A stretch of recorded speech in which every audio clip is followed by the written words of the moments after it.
O Senado está avaliando fixar um teto para a dívida pública de 80% do PIB. Medida que gera um risco de calote e pode atropelar a economia, a autonomia, na verdade, do Banco Central. Vou chamar agora Felipe Salto, economista-chefe da Warren Investimentos. Tudo bem, Salto? Bem-vindo mais uma vez aqui no Money. Boa tarde. Boa tarde, obrigado pelo convite.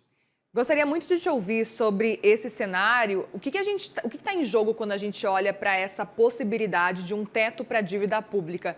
Porque se você não entra nos detalhes, até então pelo título, pela manchete, talvez, seja interessante, uma preocupação com o fiscal. O que está em jogo quando a gente fala especificamente sobre esse projeto, Salto?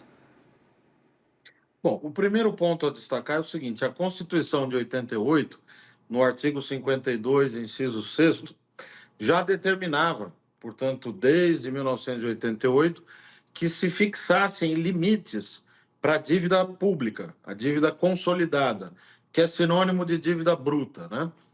Ocorre que esses limites foram fixados para estados e municípios, mas para a União isso nunca foi regulamentado. Então, é importante e é positivo que se discuta uma proposta de limite para a dívida pública. Qual é o problema, né? É que o diabo sempre mora nos detalhes. Se eu fixo um limite numérico, sem considerar o que está acontecendo com a trajetória da dívida, com o resultado primário, com o pagamento de juros, com as emissões de títulos pelo Tesouro, com as operações de dívida que o Banco Central também faz, as chamadas operações compromissadas, para gerenciar a política monetária, a liquidez do sistema monetário, isso passa a ser um problema. Então, a questão é o desenho da regra. Eu sou favorável a que se regulamente esse dispositivo constitucional, mas ele precisa ser feito de uma maneira que contemple todas essas questões que eu mencionei. Então, o primeiro ponto é que você não pode restringir o Banco Central. Então, tem que retirar do limite, da incidência do limite, as operações compromissadas, a dívida sob responsabilidade do Banco Central.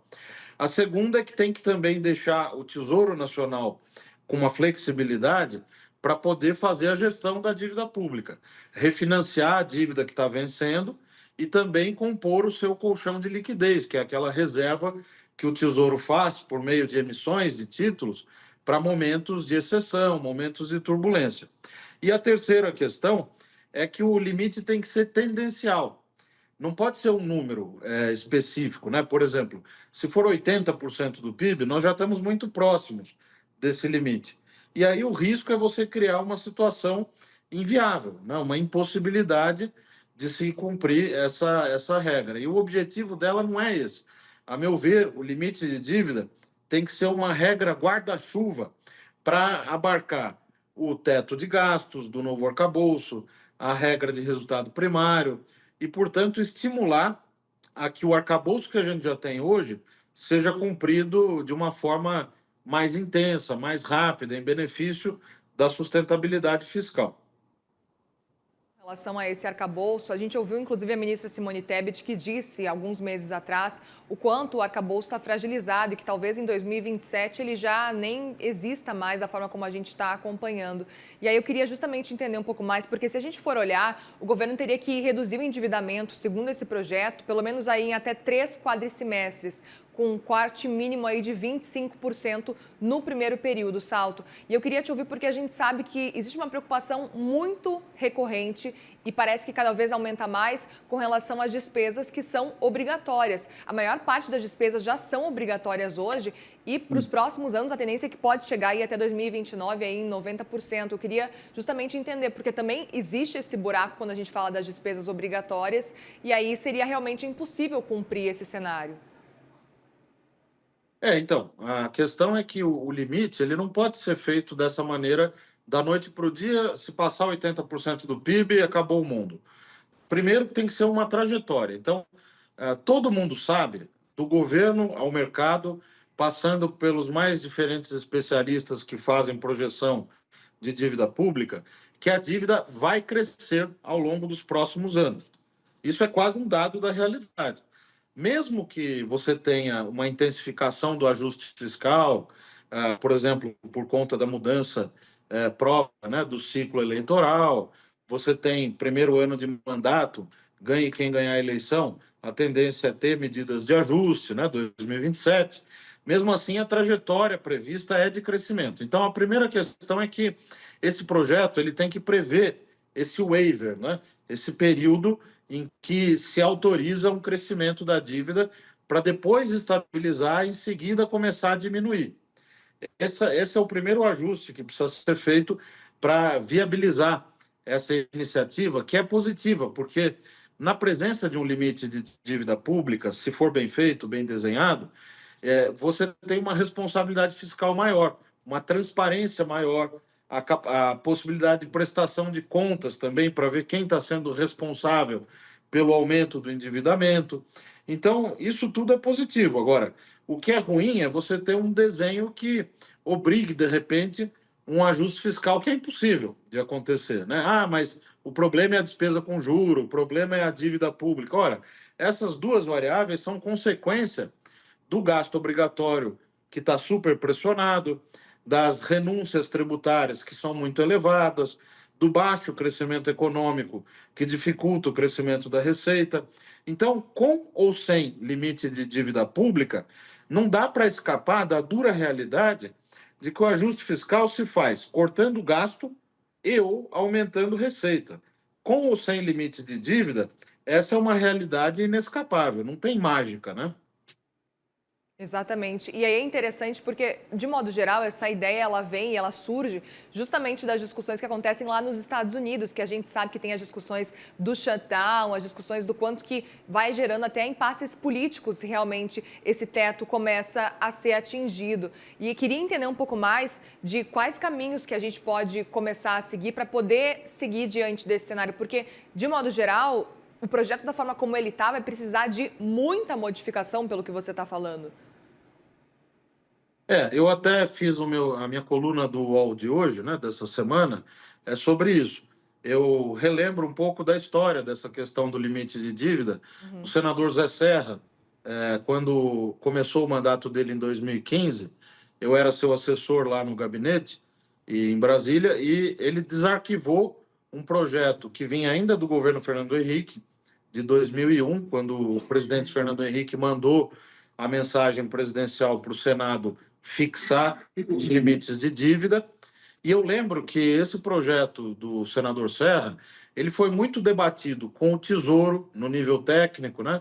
Com o Banco Central também no nível técnico, com o Ministério da Fazenda, com a Comissão de Assuntos Econômicos, especialistas, e o projeto foi sendo ajustado para contemplar justamente esses pontos que eu comentei, de ter uma trajetória tendencial e não um limite fixo, de contemplar as válvulas de escape, de prever o que acontece em períodos de exceção, de blindar o Banco Central para que não haja o risco de uma paralisação das chamadas operações compromissadas, que são essenciais para a garantia do funcionamento da política monetária, a garantia do cumprimento da meta Selic, que é fixada pelo Banco Central, pelo Comitê de Política Monetária, e por aí vai. Então, é um tema muito técnico.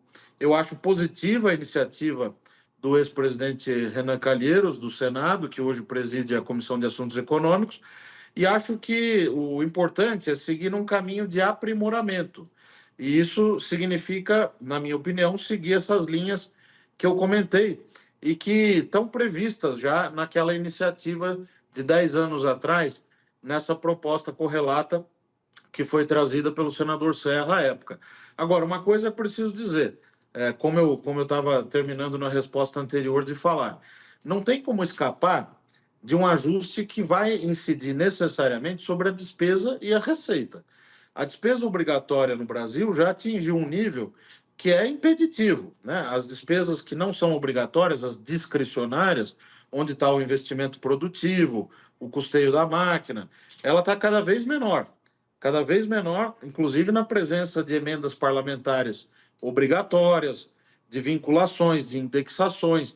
Então, esse debate não pode ser escanteado. O limite para a dívida é positivo na medida em que ele estimule esse tipo de discussão do ajuste fiscal estrutural, né, que passa por esses temas difíceis da Previdência, do abono salarial, do seguro-desemprego, do Fundeb, das vinculações da saúde e educação à receita, do excesso de gastos tributários, que são as renúncias fiscais, das emendas parlamentares e por aí vai. Eu até aproveito para te perguntar, Salto, qual que é o cenário atual fiscal e quão preocupados a gente precisa estar nesse momento? Porque a gente viu uma preocupação muito grande no fim do ano passado, especificamente, quando o governo anunciou, enfim, aquele pacotão ali de corte de gastos que veio junto ali embutido a questão da isenção do imposto de renda. A gente viu o quanto isso descontrolou um pouco ali o mercado, e isso somado ali na época à eleição de Donald Trump. Mas o cenário acabou que, no fim das contas, tantas movimentações de Donald Trump que a gente estava acompanhando acabaram quase que deixando de lado essa preocupação com o risco fiscal. Eu queria entender qual que é o cenário atual nesse momento, diante aí desse cenário, se algo mudou de lá para cá.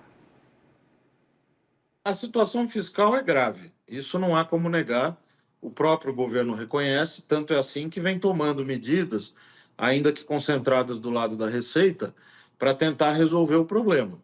A questão, a meu ver, é que essa terapia, esse tratamento que está sendo receitado e praticado com o doente, que são, na verdade, as contas públicas brasileiras, ele já não é mais suficiente. Nós precisamos atacar o problema central, que é o gasto público. O gasto cresce demais.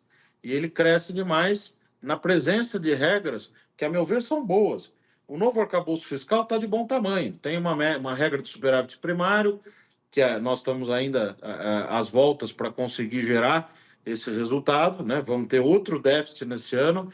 As projeções aqui na Warren, nossas, indicam um déficit em torno de 0,6% do PIB primário. Se colocar os juros, aí nós estamos falando de 8% do PIB, aproximadamente, de déficit público, com uma dívida que vai encerrar o mandato presidencial atual em 79,5% do PIB, que é um patamar muito alto e é crescente, além de ser muito elevado. Então, é uma situação fiscal grave, até porque a composição da despesa também é ruim, muito engessada. Os gestores da política fiscal estão cada vez mais de mãos amarradas. Agora, nós estamos longe, a meu ver, de um quadro de insolvência. Por quê? Porque tem dois elementos que contribuem para isso. Primeiro, que há demanda por títulos públicos. Como a taxa real de juros mais do que compensa esse risco, você vê diuturnamente demanda tanto de estrangeiros quanto de investidores domésticos, etc., pela dívida pública brasileira. Isso é um sinal de que o país, com todos os problemas, consegue financiar a sua dívida pública. É um custo muito alto, é verdade, mas consegue. A outra questão é que o Tesouro, como tem uma boa gestão do endividamento público, da dívida mobiliária, como nós chamamos, ele tem um caixa elevado também. Esse caixa é uma salvaguarda, é uma garantia para períodos de maior turbulência. Um caixa que dá conta aí de financiar pelo menos 8 a 9 meses de déficit público sem emitir um centavo adicional.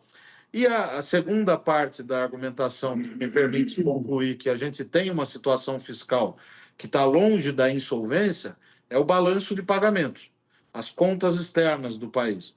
Elas pioraram do ano passado para cá, o déficit em transações correntes, o déficit externo piorou de 1,5% do PIB para algo como 3% do PIB, mas ainda assim, se você olhar de janeiro até agora, o acumulado no ano, o déficit em transações correntes ele tem sido plenamente coberto pelos investimentos estrangeiros diretos. E, além disso, nós temos um estoque de reservas internacionais também, que não tem paralelo em nenhum outro país considerado emergente ou em desenvolvimento. Então, a análise é essa, quer dizer, não é uma situação boa, a situação fiscal é grave, é preciso resolver o problema do crescimento do gasto, da má composição do orçamento e do déficit, que tem sido recorrente, mas não é uma situação de insolvência do setor público. Muito bem, Felipe Salto, economista-chefe da Warren Investimento. Sempre muito bom conversar contigo. Obrigada, Salto, mais uma vez pela disponibilidade. Boa semana aí para vocês. Eu que agradeço. Boa semana para vocês também. Obrigada.